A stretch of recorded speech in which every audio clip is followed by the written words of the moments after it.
Good morning, everyone. I am Princess Munter. Today, I will proceed hair care and shampooing. So first, I will do wash hands, which is the wash hands is the universal precaution. Next is to gather all my equipments to save time.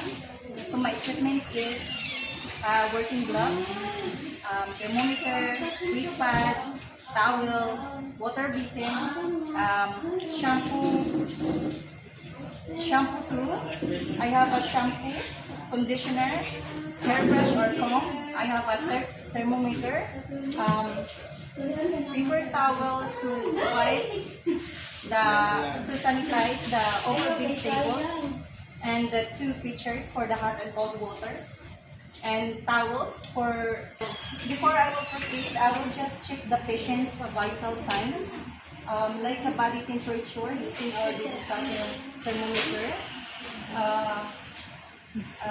stethoscope and sphygmomanometer to check the blood pressure, the heart rate, and the respiratory rate. First, I will check the patient's consciousness, health for the physical safety. Second, I will lower the bed.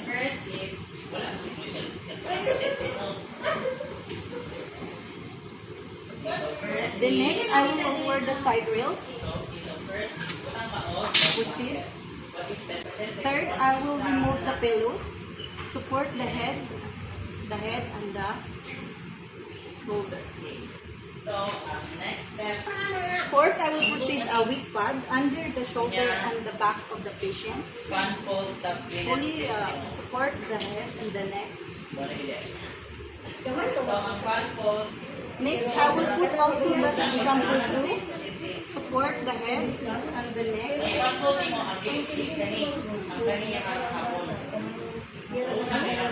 I will put also the drainage pipe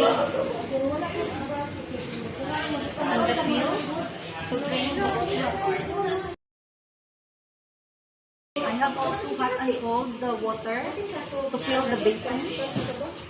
Go. I will move little bit the overbed table here.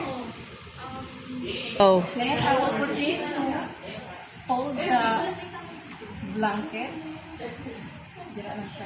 Now I will put a towel to the chest and the shoulder of the patient to avoid wetness.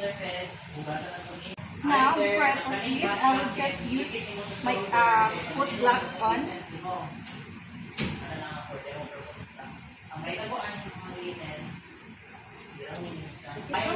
Next, I will take the towel and put to cover the eyes of the patient to make them comfortable and to make me comfortable as well. Now, I will get the water to wet the hair of the patient. We thoroughly brush the hair of the patient from ends to roots. Now I will take a slightly amount of shampoo. Then massage the hair. Go. Just massage the scalp.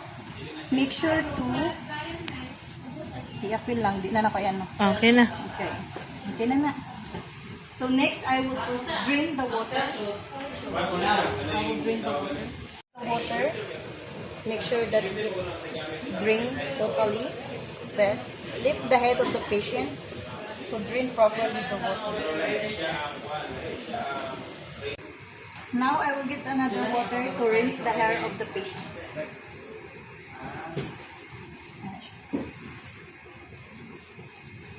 If my hands is still bubbling from the shampoo, I will just change the gloves. That I will rinse properly to remove all the shampoos from the front and the back. Okay, rinse the front. Then I will remove the washcloth. Are you okay, sir? So now I will drain the water. Since I rinsed already again, I need to drain the water. Then support the head and the neck to drain the water.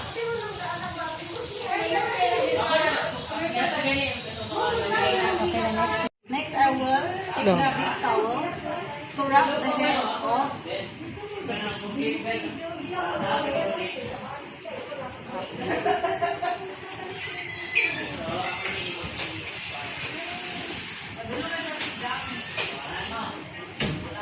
I'll remove the shampoo tube. Battery drying from ends to its now. Wala man siya buhok, so dili na. Sir, you want to use a blower? May siya no. Now I will remove also the lid part. Support the head and the neck of the patient. Comb the hair of the patients from a small amount of the hair and to its Okay. Sudlay-sudlay lang. assuming lang. Go. Then I will remove the towel.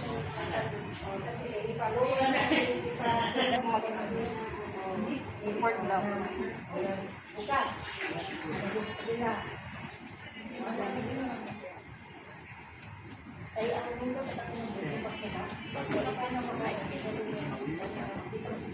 Go.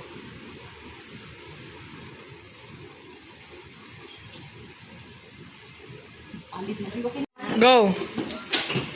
So make sure to remove all the supplies that we use. And also the pill or the water basin.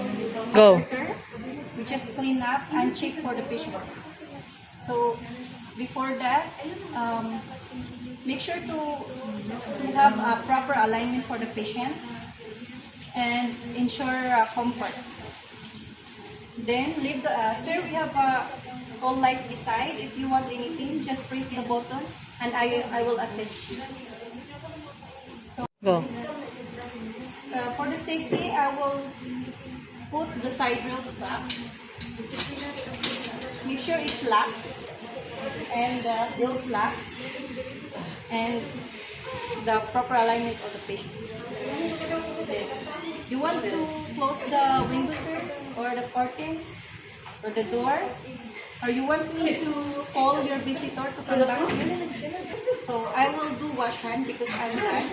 So next, I will record all the vital signs and the patient's preference.